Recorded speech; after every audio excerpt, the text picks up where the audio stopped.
Come in. I'm washing my hands. Hello, Mr. Hoffman. My name's Nancy. I'm a nurse. How are you? Doing well, thank you. I'm going to be doing an assessment of your hair, skin, and nails today. Okay? I'm going to start out by asking you 2 questions. Any history of skin cancer? None. Do you lay out in the sun, tan, No. go to a tanning booth? No. Okay. All right. Well, that's good. When you do go out in the sun, do you wear sunscreen? I don't.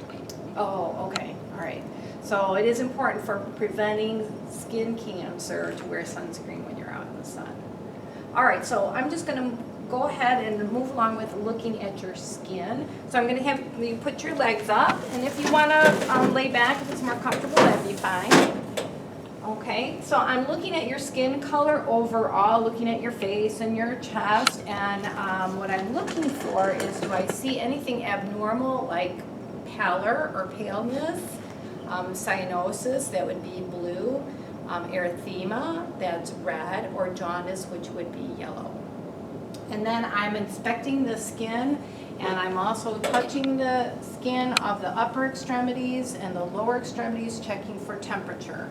And I see that your skin is warm and dry. And I know that your skin is smooth and thin. That is normal. Skin is thin. The only places where we have thick skin is on the palms of our hands and the soles of our feet. I'm also going to, right here, check for turgor and mobility. When I pinch the skin up, it should move easily. That would be normal mobility, and it should go right back to normal. That would be right back to its normal spot. That would be a normal turgor. So mobility and turgor. Mobility, how easy does it move? Turgor, how easily does it go back into place? Okay, and then I'm also, as I'm looking at the skin, I notice that you have lots of moles on your chest, anteriorly, kind of all different sizes and different shapes, but mostly all the same color, light brown to a darker brown. I don't see anything that is larger than 6 millimeters, so I don't see anything of concern. And then on the legs, I don't see any moles. I do see this one spot right here where you have a little lesion that is healing. You mentioned that was from a bike accident. It looks like there's another small one right here. I do see that the skin looks normal here. I don't see any lesions or anything abnormal all the way down to your feet. And then if you could sit up for a second, let me look at your skin in the back. So again, I'm going to have you stand up and turn around for a second. There we go. So looking at the back, I see a lot of moles on the back, and I see a lot of macula. Macula are freckles. Okay, so there's lots of freckles right up here on the upper shoulders, and I would just document that as numerous light brown macula on the shoulders. And then I would also document numerous small, less than 6 millimeter papules over the anterior and posterior chest. I would document about this mole separately. It is less than 6 millimeters. It's oval in shape, which is symmetrical. It's dark brown and it's raised. So this might be something, Mr. Hoffman, this is right on your back, so it's probably hard to see. So probably if you can have a family member look at that for you every month and just keep an eye on that and make sure that it's not changing. Are you aware of this mole right here? Yes, I am. Okay, and has it changed at all over the years? It does not seem to have. Okay, all right, so that would be the only one that I would be at all concerned about. Okay, you can have a seat again. And then we're gonna go on to look at your hair. Okay, so I see your hair is a mix of brown and gray. It's smooth.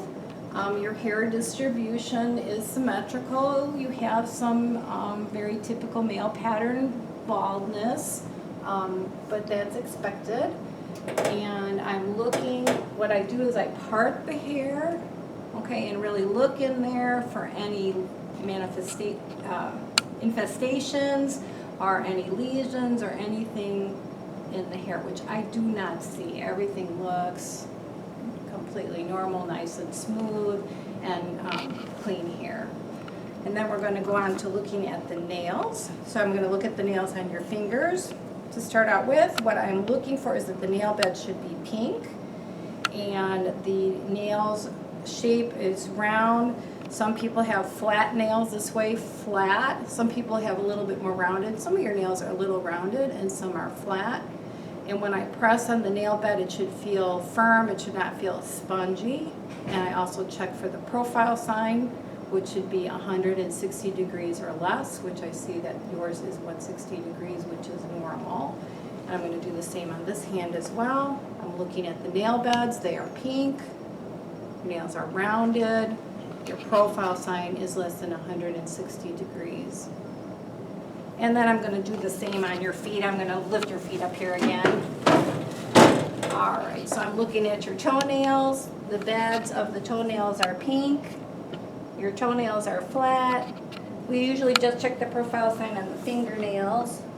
So I see one nail here is a little bit yellow and thicker. That can happen with aging, that the nails sometimes get thicker, or it can also happen with a fungal infection of the nail.